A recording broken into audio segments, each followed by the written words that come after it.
round of the series. This is a Pirelli National Superstock 600 Championship led by James Lodge, the former 125 GP champion, from very much Matt and James's neck of the woods. Lodge on 25 points, Mason Law on 20 points, finished second at Brands Hatch. Joe Collier finished third after an elbow clashing last lap with Andy Reid, who finished fourth, and Kyle Ryde, another former 125 GP champ, in fifth place. So this could build up into quite an exciting and entertaining race here. We've got, incidentally, on pole position is Qingdao WK Kawasaki in the hands of Ben Godfrey. Well, that's a team that has already enjoyed success in the Superstock 1000cc category with Essex boy Danny Buchan. So the championship standings look like this in the Pirelli National Superstock 600 Championship in association with Black Horse. James Lodge on 25 points, Mason Law 20, and the Kawasaki 123 completed by Joe Collier on 16. Then Ulster boy Andy Reid on 13, Kyle Ryde is on 11, sixth place is Tom Oliver ahead of Ben Godfrey, and then the Dutchman Van Leeuwen and Levi Day, the Australian, is 9th, and little Andy Irwin is in 10th place. 11th place on 5 points for Charlie King on the Haribo Starmix Triumph, with Nick Anderson, Perrin, Edwards and Taron McKenzie rounding out that top 15.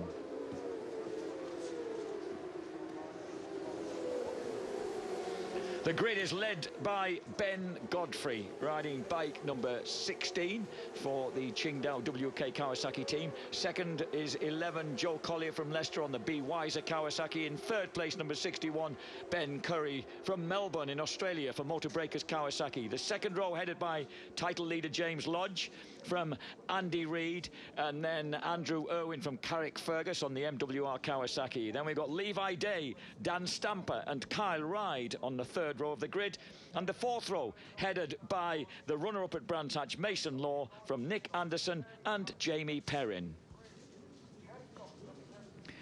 This is a wide open field. It hasn't necessarily got the championship leaders evident on the front row, though number 7 was distinctive there. That is James Lodge, qualified in 4th place. There's the beautiful Qingdao WK Kawasaki of Ben Godfrey, who has put himself well and truly on pole position on bike number 16. But it's James Lodge who'll be looking there to get himself to the front to back up that wonderful outing that he had at Brands Hatch, where he finally secured a race victory in this class.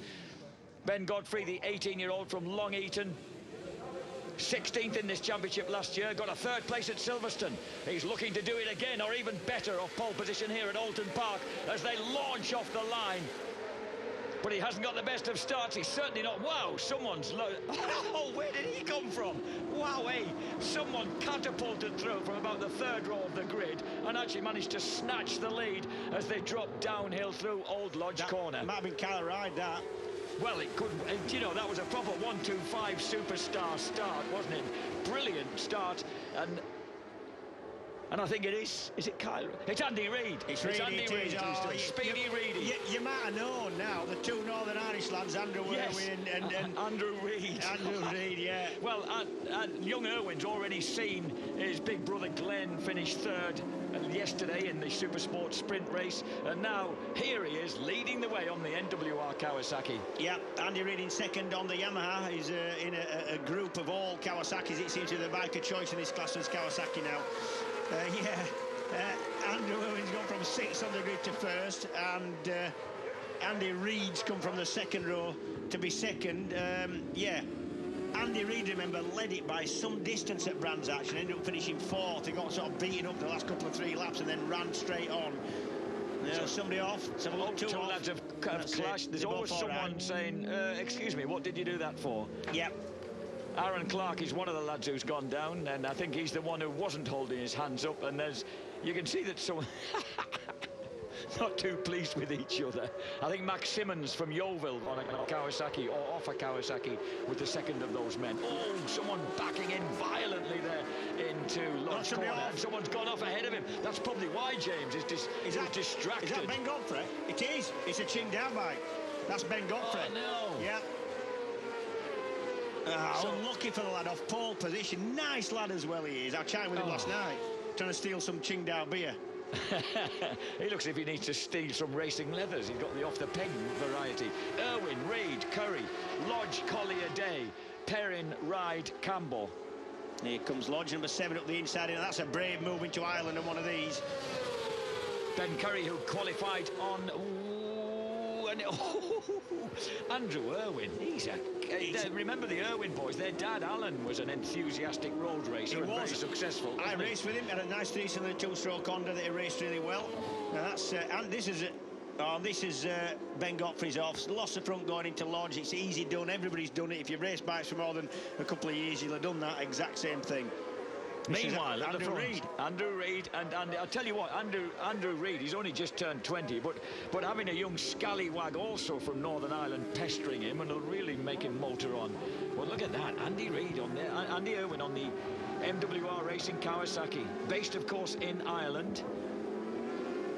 As they launch over the top of the hill, they've got Ben Curry in 3rd, James Lodge 4th, Joe Collier running in 5th place, 6th is Levi Day, 7th Jamie Perrin, 8th Kyle Ride, 9th Niall Campbell, 10th place Dan Stamper. Yeah, the leader there, Andy Reid, he's undoubtedly quick. Some of his outings on the two-stroke 125 RS Honda of last year, it was frighteningly fast. However, really aggressive. I just think he needs to settle down a little bit and trust in his pace. And he'll be aware of that. Rather than his knee extension. He's a good lad, actually. Nice lad. Lots of piercings, lots of tattoos, but he's a nice kid. And as we've mentioned before, an absolutely ace tattooist. And we've got another. And that looks, I think that's Rowan Miller who's gone down at Druids. That's Rowan Miller, number 69, your old number, James, riding the CPE Motorsport Kawasaki. That's one of the leaders off. That is Andrew Irwin, I think. I think it's Irwin who's gone down. Yeah. Because I'd been admiring his leathers only a few moments ago, and it's definitely little Irwin who's crashed. Big crash. I think he'll be all right. He's holding his arm a little bit, but I think he's all right in that one. The yellow flags are for the other side where Irwin had gone down, so that's nothing to do with what we see now. Now that has given Andrew Reid a little bit of breathing space, yeah, but I don't think that'll last long. The Kawasaki's will be after him. Look at that. Wow. I tell you what, he's done really well there to get off the thing when he did, because normally you'd expect you lose the back there. There's a little bit of a bump going in. You lost the back and it spun right out. Normally you would expect that to grip again, throw you over the high side, and that would have hurt a lot more. He's all right. So little Andrew Irwin bounces off the track. Now James Lodge benefited a little bit for that because he got through. Now in 3rd place, Joe Collier. Intriguingly, after he managed to wrestle his way past Andrew Reid late on at Brands Hatch. Do you remember in the post-race interview, he said, yeah, well, if Andrew Reid wants to play it dirty, well, I don't mind. Yeah, well, remember, they had that... Collier and Reid had that big kind of knees and elbows out on the start and finish at Brands Hatch, and to be fair, they give as good as they get. Oh, God. So Joe Collier then running... sorry, Caroline, our wonderful floor manager, whose team is MWR, the Mark Webster's racing team. Just seen Andrew Irwin there crash out. But look at this, the other Andrew Reid, the other Ulster boy, is running strongly at the front. Can he hold on to this? He's only 4 laps in on the... Oh, God, he's running wide. You can see the scrape marks and divot marks from Andrew Irwin's crash. James Lodge is being harried here by Joe Collier. Yeah, he is. So Joe Collier, the 19-year-old from Colville, Leicester, rode for the Haribo Star Mix team last year. A lot of these lads have come from the Moto 3 and 125 class. Reid, particularly, and Lodge. Lodge, a double 125 British champion in the last 3 or 4 years. But actually, whoops, here comes number 11, just hanging on there in front of number 61, Ben Curry. He's had a couple of years now in Superstock600 as Joe Collier, and he kind of came through the Triumph Triple Challenge, and before that he was pretty Supermoto Junior champion, so a kind of, a fatally different route up to this class of racing. But he's getting hounded now by the tall finger of looking figure of Benjamin Curry riding number 61. Ben Curry, the 18-year-old Melbourne lad, riding the Motor Breakers Kawasaki. Meanwhile, this battle going on involving Levi Day, Kyle Ride, Jamie Perrin, Dan Stamper's in there. One of the Haribo Star Mix lads in there as well. Mason Law's in there. Oh, it's always big action, is this? No matter where you're racing for the lead, it's normally tough. You're racing for 15th, it's just as tough. So, in fact, for example, Taron Mackenzie's running in 13th place with Josh Gilbert right behind him in 14th, Buxton in 15th, and Van Leeuwen, the Dutch lad, in 16th. Yeah, this is all right for Taron Mackenzie, though. He's just up from the Moto3 class. He raced a 250cc Moto3 KTM last year, and this is very much just what he wants. Nice, steady run, get some points. He got points and brands. He was well pleased with it. Andy got a big lead now. Running strongly at the front. He's just got to tidy his lines up and not do anything too silly. Collier is through. He's past number 7, James Lodge. Now, Collier, can he set his sights now on the leader? He hauled him in at Brands Hatch. Oh, look at this. Curry's trying to lever away through, and he's gone straight on. He tried a little bit too hard to lever away past James Lodge, and he's had to go straight on. He thinks he can get back on track. He can. So he rejoins in 4th place. Ben Curry. The deal is you cannot pass anybody if you run straight on. You're not allowed to join in front of where you were, and you're not allowed to take time advantage, neither of which he did. That's fine. So Ben Curry, who's an 18-year-old. James, there are a lot of young Australians over here, and he's yet another, comes from Melbourne. Well, there is in general. You go into any kind of shop or hotel or restaurant in London, it's always an Aussie who's serving you, I think. Oof, wow, look at that. And that was that, who was that? I think that was Dan Stamper punching his way through there. Yeah. There's a fair bit of punching in this Superstock 6 class. He's forced his way through. He's got Nick Anderson ahead of him now as they cross the line in 7th and 8th places. He got the better of Jamie Perrin then. A little bit. Oh, what happened then? Someone missed a gear. No, they've got a problem. I think you might have been right, Mr. Gear. And then the bike's touch. Front wheel will normally never best a rear wheel, but they were so lucky to get away with that. And that's probably 120 miles an hour at that point. And I think that was Levo. That means that Anderson, Stamper, Perrin, Lowell, that's the group that's now launched their way through here. These Superstock 6 bikes, they're obviously 600cc, mostly Yamahas and predominantly Kawasaki. Here we go. Let's have a look. Oh, that's what the smoke came from the wheels touching each other. I don't know whether he has a problem or whether you just saw that and thought I've had enough. That was a remarkable rescue operation from Nick Anderson, not only to stay on, but to stay ahead in that quartet. Yep, absolutely. Yeah, these things 600cc, all 4 cylinders across the frame, and producing about 126, 128 horsepower. You're not allowed to do much. The engines are stock. You're allowed to blueprint, which means you can balance the engines. You can't grind anything out of the heads or tune them as such. And you're allowed to raise the compression only by the use of a thinner head gasket. So they're pretty standard things of these, but very potent. 180 kilograms and about 100, as I said, 26, 128 brake horse. You wouldn't want to be sat on the back of one, I'll tell you that. Steady, boys. Mason Law making a forceful move through the inside at Lodge Corner, and that worked very nicely. So Mason Law, who finished 2nd at Brands Hatch, forces his way through there past Jamie Perrin and moves into 8th place. And also beginning to threaten, you'll see the 7-foot-tall figure of Charlie King beginning to loom on the horizon on that Haribo Star Mix bike behind that group. The man, oh no, he's disappeared. As soon as I say that. So Andy Reid has a lead at the moment at the front, 4.2 seconds. We're on lap 6. He's leading Joe Collier, James Lodge, Ben Curry, Kyle Ryde, and then this battle which involves Nick Anderson, Dan Stamper, Mason Law, Jamie Perrin. Fast man out there, you know. This is Kyle Ryde on the back of this group. Yes. He's the man who's making moves. Oh, Ryde has really forced his way into the frame, hasn't he? Right there. Look at this. Now he's into. Well, we know how good he was on the 125s and the 250 Moto3 bikes. Absolutely, yep. The yellow bike there, that's a Yamaha. The rest of the 3 bikes in front are Kawasaki's.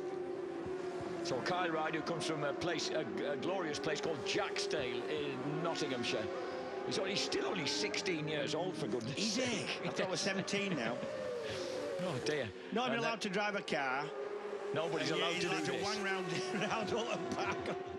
He's riding that distinctive yellow Pace Days, Track Days Yamaha, number 97, right on the back of these guys. So another Yamaha in the frame here amongst the Kawasaki's. Yep, we've got Yamaha, 3 Kawasaki's, then another 6 Yamaha. Is that a Kawasaki sandwich, a fat one?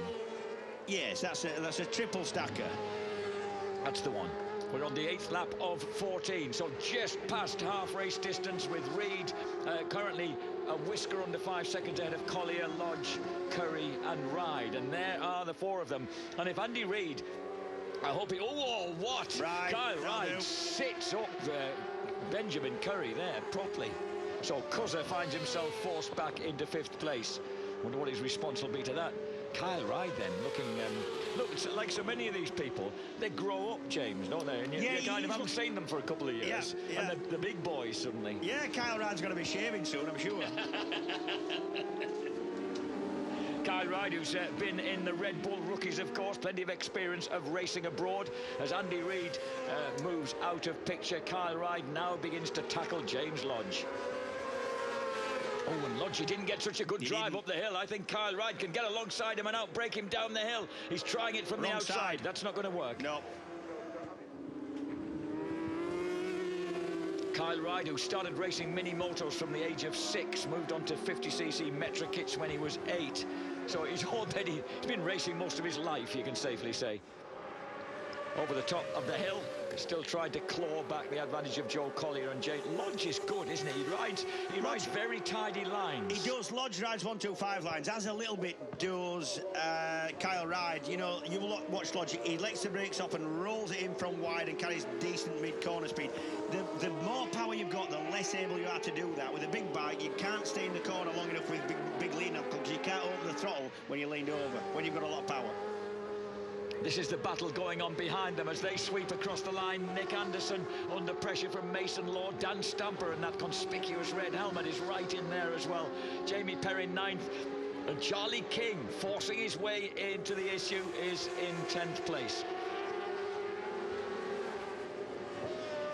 And the battle's still going on for... Ooh, that head-on shot just for a moment fools you into thinking that someone's passing somebody else. Yeah. It's not quite happening there. But the pressure very much on Lodge, who's looking very comfortable actually fielding that pressure, and Joe Collier not escaping it. I thought he might in 2nd place. I don't think James on the number 7 bike there, second in shot, is going to be comfortable for too much longer, I don't think.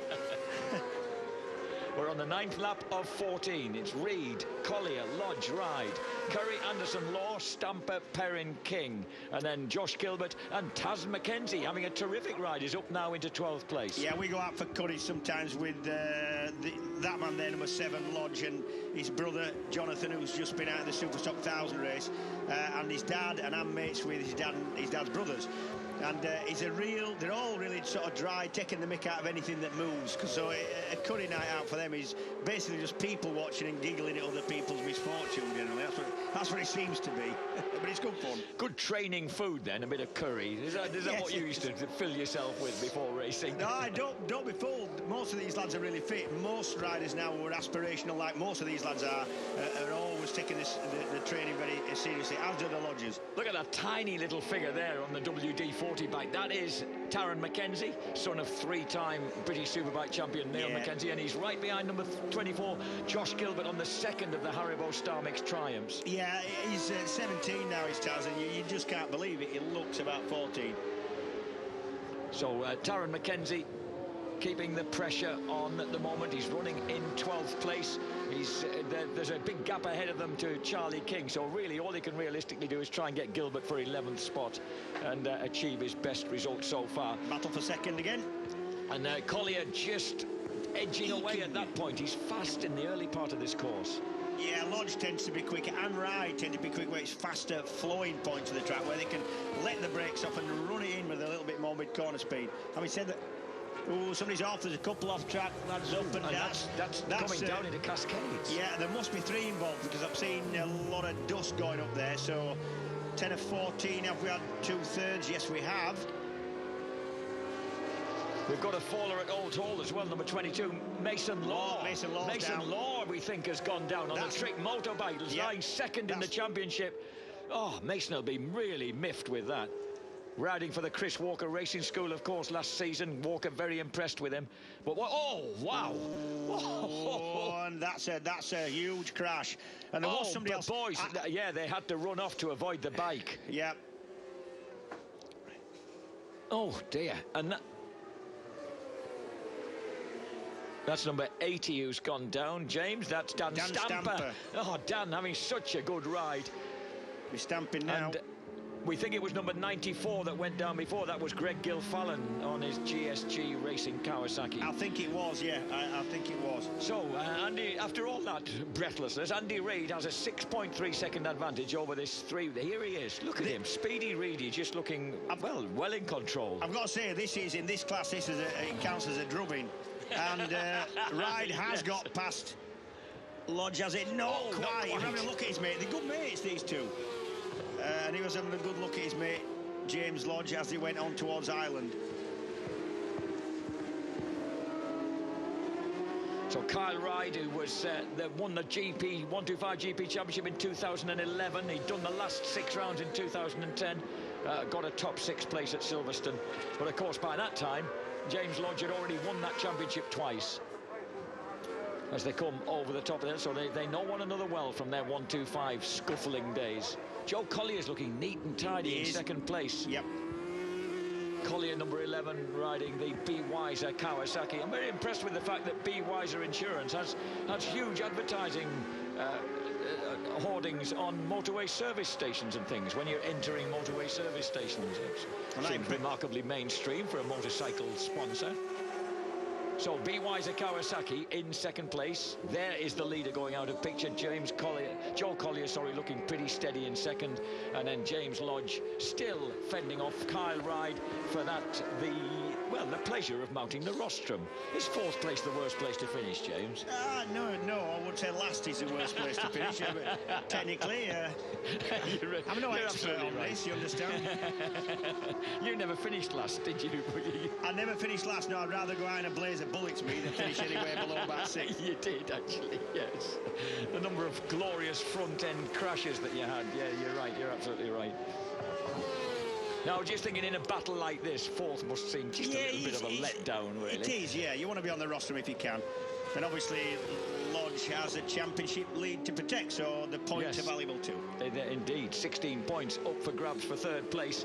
Of course, it'll be interesting because the championship positions at the moment, James Lodge on 25, Mason Law's gone out on 20, Joe Collier has 16, he could get himself another 20 here to go 36. Lodge, if he got 16 points, would go to 41. And Reid would lead it, I think, on about 46, am I right? No, I think he'd have 25 plus 13, which in my books is 38. I'll take it all back. Sorry, Mr. Livesey. You were dead right. I could have tried harder. I'd like to say thank you for Polly Ranson, but she was a hideous old bat, so I don't think I will. Meanwhile, James Lodge, number 7, still there in third place. Kyle Reid trying to find a way past his older brethren from 125 GP Championship winning days. But Lodge is looking good. He doesn't, not the least bit ruffled by this constant pressure. Now, there's one thing about James Lodge. He isn't a panicker. He really isn't. He's a very, he's a graduate of university. He's a clever lad. He won't panic. I'm surprised actually that this is Lodge's 4th season in Superstock 600 after twice winning the British 125 Championship in 2009 and 2010. Here's Taron Mackenzie trying to wheedle his way past Josh Gilbert, number 24. This is the battle for 9th, and this is a good run from Taron Mackenzie. Make no mistake, this is only his second outing on what you'd call a bigger bike, having come off a Motor 3. And he's a little lad. He rides nice, you've got to say. Can I just apologise to Jordan Gilbert? Josh Gilbert is a very successful young motocross racer. This is Jordan Gilbert, who's racing the Haribo Star Mix Triumph for the 2nd season with that team, who's still fighting to fend off that distinctive WD-40 bike of number 40, and that's Taron Mackenzie. I think Taron Mackenzie's going to be, he's a talented rider, let me say. I think he's going to go places, I do. 17-year-old Jordan Gilbert from New Denham in Bucks. He's a student studying at Chalfont Community Sixth Form College, A-level business, a B-Tech in physical education. He looks pretty strong on a bike, doesn't he? He kind of manhandles that Triumph quite a bit. Behind them, incidentally, we've got our tame ex-Triumph triple Spaniard, Alex Aulisha, running in 11th place, and then Dutchman Van Leuven in 12th. So a very international little quartet of riders there. This is Andy Reid. He's extremely international. He comes over from Belfast. And then Joe Collier has now got away from this battle as they swap lines, but not yet swap places. The 125 GP champions of 2009, 2010 and 2011. Look, James Lodge has one lap now to cling on. He'd love that third place with the number 7 Lodge. So Reed leads the way. We've got 1 lap to go, less than. Collier 7.7 seconds behind him, but with a 1 second advantage over this battle for the final rostrum slot. And then Ben Curry of Australia running 5th. Nick Anderson is 6th.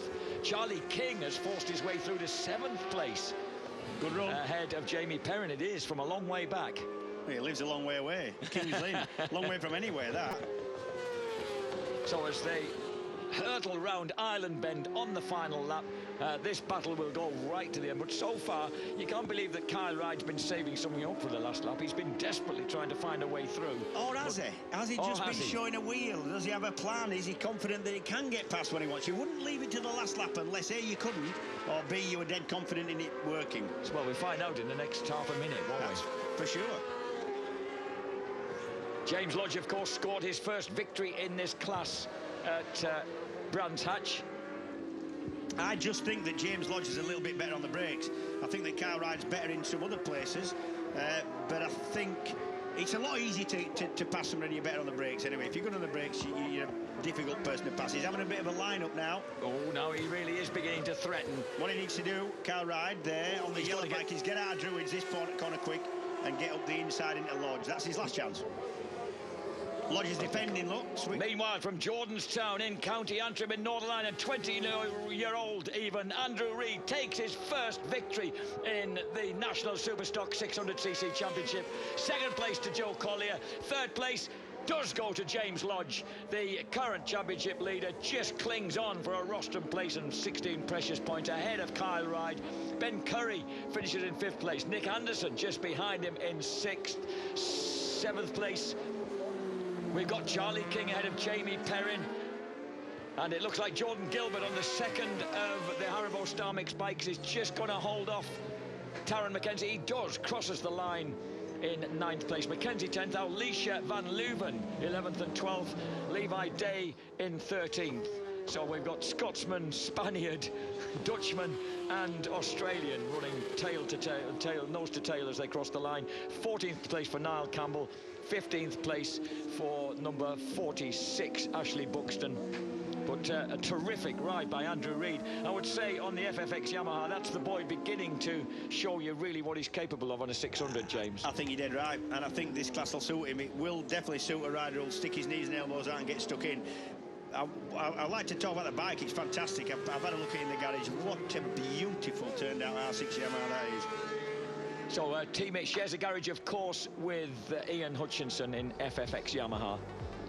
The result of the Pirelli National Superstock 600 Championship in association with Black Horse then. Andy Reid takes a splendid victory for FFX Yamaha ahead of Joe Collier on his B. Weiser Kawasaki. 3rd place goes to James Lodge on his Motor Breakers Kawasaki. 4th place for Kyle Ryde. 5th place Ben Curry. 6th for Nick Anderson. 7th for the first triumph home for a long way back, Charlie King. 8th, Jamie Perrin. 9th, King's teammate, Jordan Gilbert, just ahead of Taylor Mackenzie's WD-40 Kawasaki. 11th for Alex Aulisha on his triumph. 12th for Kevin Van Leuven, ahead of Levi Day, Niall Campbell. Ashley Buxton taking the very last point in 15th. And after that, the top 20 rounded out by Phil Wakefield, Tommy Philp, Malachi Mitchell-Thomas, Wiggly and Wiggly. 2 Wigglies, yes. A pair of Wigglies. And then they have to sort that out. Number 99 is Matthew Wigley, and number 66, I presume, is related, Kurt Wigley. And they appear to be from Cannock in Staffordshire. The standings after 2 of 12 races. Superstock 600, James Lodge on 41 points, just ahead of Andrew Reid on 38 and Joe Collier on 36. Kyle Ryde in 4th place on 24, ahead of Mason Law on 20. Nick Anderson is 6th, level with Charlie King on 14 points. Kevin Van Leuven is in 8th place, ahead of Ben Curry and Jamie Perrin. 11th place for Tom Oliver, level with Levi Day. Ben Godfrey, who unfortunately fell in that race, is 13th, ahead of Jordan Gilbert and Taron McKenzie. Andy Irwin, who also was unlucky to go out of that race on the MWR Kawasaki, is 16th in the championship, ahead of Alicia, James Edwards, Niall Campbell and Ashley Buxton.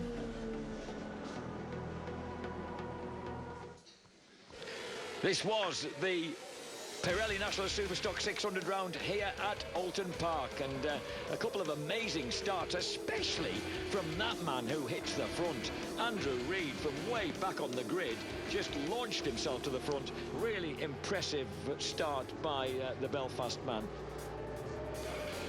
And he had to then fight off the Kawasaki's, riding the FFX Yamaha. Down went the MWR Racing Kawasaki of his fellow Ulsterman, Andy Irwin. And then a huge battle developed further downfield involving Dan Stamper, number 80, amongst others. And then a big moment and a collision going down the hill to Cascades. Fortunately, Nicky Anderson survived that collision and was able to come through relatively unscathed. Meantime, Kyle Ride was forcing his way through on the yellow machine, and it was Ride. Oof, and then we had a huge off down the hill. That was number 94, Greg Gilfallen. Fortunately, everybody in one piece. Meanwhile, we had another faller, Dan Stamper, who had a great race, dropped his Allied Racing Kawasaki. And that left Andrew Reid well and truly clear to take an absolutely decisive race win on the FFX Yamaha. His first race win in this category. Second place for Joe Collier, and James Lodge, the championship leader, just edges out Kyle Ride for third. What a great ride for Andrew Reid, his first victory in Superstock 6. Another podium in the championship lead for James Lodge. But James, you were just shaking your head and shaking your hands as you got off the bike there in Parc Fermé. What's the problem? A bit frustrating, really. Got really bad arm pump after about 5 laps. So, you know, trying to push on when you've got that, and you can't even feel the bars, gets really hard. So I was lucky to hold on to third, really. But, you know, I just got my head down. Just, like I said, a bit frustrating, because I think I could have gone a faster pace than what I did. So, but anyway, it's some decent points, and, you know, all credit to the team as well. Podium on a bad day, that's what championships are made of, isn't it? Yeah, well, we've actually had to swap 2 engines over this weekend because we had some problems with it. So put the old engine back in for a race. It were a bit slow, but, you know, I had to make the best of it, and, you know, it went all right. So big thanks to Sean Rose and all the team, Alex and Simon, for doing all the work on the engines and stuff. So all credit to them. Thanks, James. Well done. OK, let's bring in Joe Collier. Joe, second place for you today, another podium, but not quite got the pace today to go with Reedy at the front. No, we've got to be happy with the podium, with the points, but a bit disappointed letting get away, really. Just, well done, Andy, mate. I couldn't keep with him on that one. Second place for you, though. Happy with another podium? Yeah, really happy. It's good for the championship, and hopefully we can have some more come in on the next round. Thanks, Joe. Well done. Yeah, can I say a big thanks to SM UK, KGN, Robin Hood, Isla Davison, all the team this weekend have been working well. You just did. Thanks, mate. Let's bring in the race winner then, Andy Reid. All smiles. Congratulations, first victory in this class. These bikes are so similar in terms of performance. So what was the big difference for you today? You finished with such a big lead at the end. This is the first time I've raced this circuit on the 600, but the FFX Yamaha is working really well. The team's worked awesome all weekend, and we've struggled a wee bit at the start of the weekend with setup and gearing and things like that there, but, you know, I worked through it and we've came out on top. And I'd just like to say a big thank you to Milwaukee, FFX Tools, Block 51, every one of my leathers are just, that's brilliant, can't believe it. Thanks very much. Thank you. OK, some real talented young riders then in that race. We've got a few more for you coming next in the